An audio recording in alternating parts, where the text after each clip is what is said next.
আর এবার যে খবরের দিকে নজর রাখবো, বসিরহাটে বন্ধে বিজেপি তৃণমূল ঝামেলা। বিজেপির রাস্তা অবরোধ তুলে দিল তৃণমূল কংগ্রেসের কর্মী সমর্থকরা। তৃণমূল মহিলা কাউন্সিলরকে লাথি মেরে ফেলার অভিযোগ। ঘটনাস্থলে বিশাল পুলিশ বাহিনী। আপনারা জানেন আজ সকাল ৬টা থেকে সন্ধে ৬টা পর্যন্ত বাংলা বন্ধের ডাক দিয়েছে বিজেপি এবং সেই মতোই দেখতে পাচ্ছি আজ জেলায় জেলায় কিন্তু অশান্তির ছবি উঠে আসছে এবং বসিরহাটে বন্ধে বিজেপি তৃণমূল ঝামেলা। বিজেপির রাস্তা অবরোধ তুলে দিল তৃণমূল মহিলা কাউন্সিলরকে লাথি মেরে ফেলার অভিযোগ।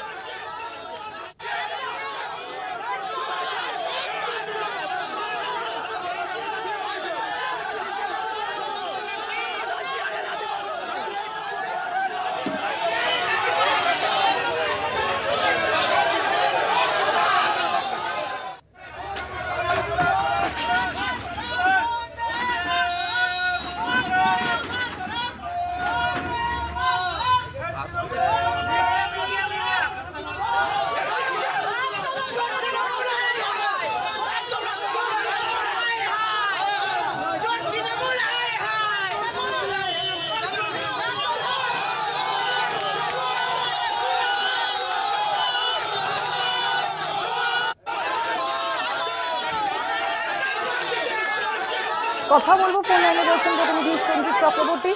সঞ্জিত, আমরা যেমনটা যে ছবি দেখতে পাচ্ছি একেবারে আজ সকাল থেকেই কিন্তু বিভিন্ন জায়গায় অশান্তির ছবি সামনে আসছে, ঠিক এখানে কোন ঘটনার কারণে এই বচসার সূত্রপাত?